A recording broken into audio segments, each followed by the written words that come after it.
किसान भाइयों, पिछले कुछ दिनों से लगातार मौसम खराब देखने को मिल रहा होगा आपको।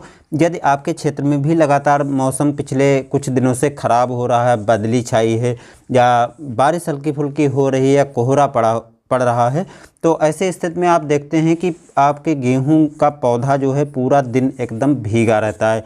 अब जो पूरा दिन भीगा रहता है, जिसका सीधे सीधे कारण रहता है कि यदि ऐसा मौसम है, बदली छाई रहना, हल्की बारिश होना या कोहरा पड़ना, तो ह्यूमिडिटी जो वातावरण की है वो काफ़ी अधिक बढ़ जाती है। और यदि ह्यूमिडिटी अधिक हो जाती है तो पूरा दिन हमारा गेहूं का पौधा गीला रहता है।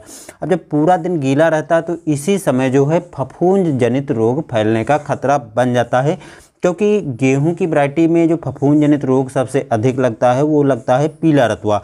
पीला रतुआ यदि आपके खेत में लगा हुआ है तो कुछ इस प्रकार से, जैसे आप यहाँ पर पत्ती देख रहे हैं कि पहले तो हल्की पीली दिखाई पड़ेगी, फिर धीरे धीरे झुलसनी चालू हो जाएगी, क्योंकि नमी पूरी बनी रहती है तो पौधा जो है वो पत्ती झुलस करके और सड़ जाती है। और ये पहले खेत के एक दो छोटे छोटे हिस्सों में दिखाई पड़ता है, ऐसे लक्षण एक दो हिस्सों में दिखाई पड़ते हैं, उसके बाद ये तेज़ी से फैलने लगता है।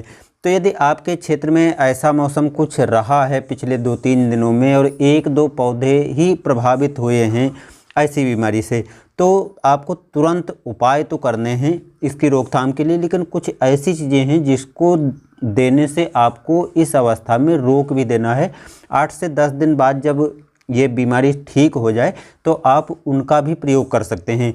नहीं तो आप एक तरफ इसकी रोकथाम के लिए जो उपाय करेंगे उसका पैसा जो लगेगा वो पैसा भी चला जाएगा और ये रोग कम होने के बजाय काफ़ी तेज़ी से फैलने लगेगा।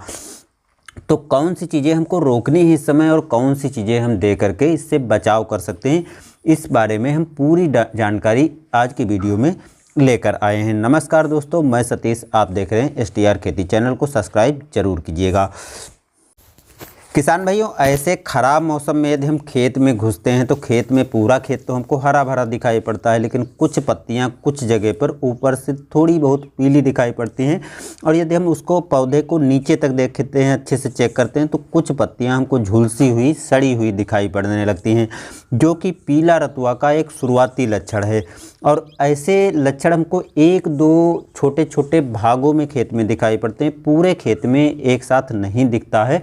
और जो कि मौसम ख़राब होना, ह्यूमिडिटी अधिक बढ़ जाना, इसके कारण पौधा पूरा गीला रहता है। और इस परिस्थिति को देखते हुए ये जो फफूंद जनित रोग है पीला रतुआ, ये काफ़ी तेज़ी से खेत में फैलने लगता है। लक्षण शुरुआत में कहीं एक दो पौधे पर ही दिखाई पड़ते हैं, या तो आप दूर से जब खेत देखेंगे तो कुछ पौधे आपको कहीं कहीं पर हल्के पीले दिखाई पड़ेंगे। तो ऐसी स्थिति यदि आपको दिखाई पड़ती है तो इसके लिए आपको तुरंत कुछ ऐसे उपाय हैं जो आपको कर लेने चाहिए। तो पहले हम उन उपायों के बारे में बताते हैं जिनका आपको ऐसी स्थिति में देखते हुए यूज नहीं करना है, क्योंकि दोस्तों एक फफूंद जनित रोग है। और जैसा कि आप लोगों को पता है, यदि आप कोई ग्रोथ प्रोमोटर देते हैं, खासतौर से ऑर्गेनिक जो ग्रोथ प्रोमोटर होते हैं, जैसे सागरिका हो गई, बायोवीटा हो गई या अन्य कोई हो गए, तो यदि हम इनको देते हैं तो ये इसमें समुद्री शैवाल मिक्स होते हैं। और समुद्री शैवाल वाला जो हम ग्रोथ प्रोमोटर देते हैं तो उसके बाद हमको वैसे भी फफूंद रोग लगने से बचाने के लिए कुछ फफूंद नाशक का स्प्रे करना पड़ता है। तो यदि आपके खेत में पहले ही फफूंद जनित रोग लगा है और आप ऐसे ग्रोथ प्रोमोटरों का स्प्रे कर देते हैं तो आपके खेत में ये रोग बहुत तेज़ी से फैल जाएगा और जिसका बचाव कर पाना भी बाद में मुश्किल होगा। तो यदि आपके खेत में ऐसे लक्षण दिखाई पड़ते हैं या कोई दूसरा भी फफूंद जनित रोग आपके खेत में दिखाई पड़ता है तो ग्रोथ प्रोमोटर उस टाइम पर देने से आपको रोक देना है। इसके साथ साथ आप यदि यूरिया की टॉप ड्रेसिंग नहीं किया है या सोचते हैं कि यूरिया या NPK 19-19-19 या 12-61 या 17-44 का हम इस टाइम पर स्प्रे कर दें तो जो पौधे में पीलापन है ये दूर हो जाएगा और हमारी फसल बच जाएगी।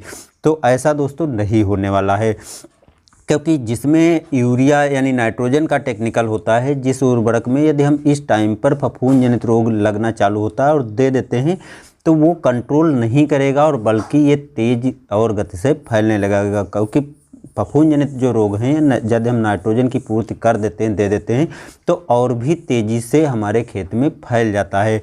तो दो चीज़ें तो आपको ध्यान रखने हैं, गांठ बांध कर रख लेना है कि ऐसे रोग दिखाई पड़ने पर हमको ना तो ग्रोथ प्रोमोटर इस टाइम पर देना है और ना तो यूरिया देना है, चाहे हम टॉप ड्रेसिंग करने जा रहे हों या तो हम स्प्रे करने जा रहे हों। इन दो को हमको कब तक रोकना है? जब तक इस बीमारी से आप बचाव ना कर पाएँ। यदि आप ये बीमारी लगी हुई है और उस टाइम पर दे देते हैं तो जैसा कि मैंने पहले ही बताया है कि आपके खेत में ये और भी तेज़ी से फैलेगा। फिर चाहे आप कोई उपाय करें, वो उपाय आपके फेल हो जाएंगे और वो पैसा जो लगाएंगे वो पैसा भी आपका व्यर्थ में चला जाएगा। तो इस टाइम पर आखिर हम करें क्या? तो चलिए अब हम जो आपको अपनाना है, जिन तरीक़ों को अपनाना है जिससे आप इसको कंट्रोल कर सकते हैं, उसको बता रहे हैं।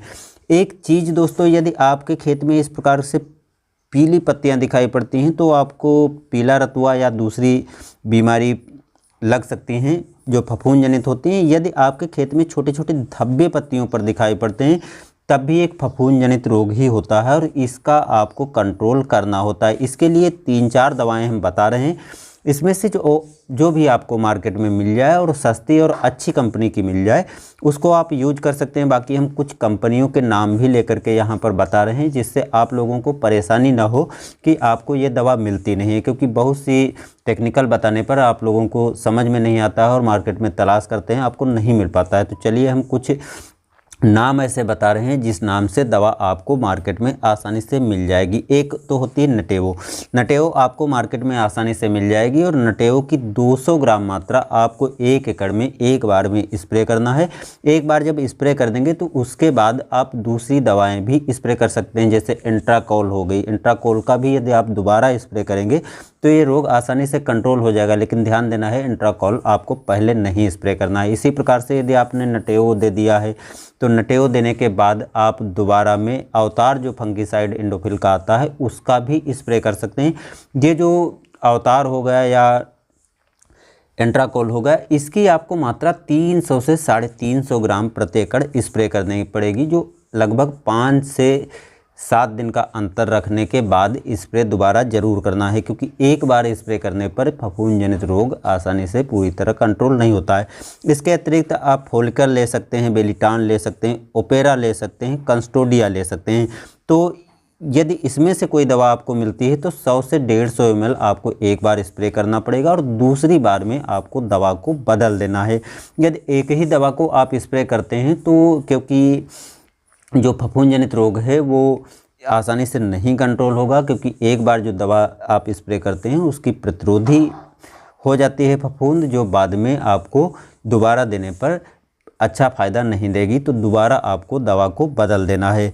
तो ये कुछ दवाएं हैं, इनका आप यूज करें। यदि ऐसी अवस्था आपके खेत में दिखाई पड़ती है तो आसानी से ये शुरुआती अवस्था में रोग लगता है तो कंट्रोल हो जाएगा। आपको पूरे खेत में अच्छे से 150 से 200 लीटर पानी में मिला करके स्प्रे करना है। साथ में यदि कोई कीट लगा है तो कीटनाशक दे सकते हैं। बाकी आपको यूरिया और यूरिया वाले कोई भी स्प्रे करने वाले उर्वरक नहीं देना है। हाँ, यदि आप इसके साथ में कोई उर्वरक देना चाहते हैं तो आप दूसरी उर्वरक दे सकते हैं, जैसे 05234 हो गया, तो ऐसी उर्वरक आप मिलाकर दे सकते हैं। लेकिन यूरिया जिसमें टेक्निकल मौजूद है, नाइट्रोजन मौजूद है, उसको आपको देने से बचना है।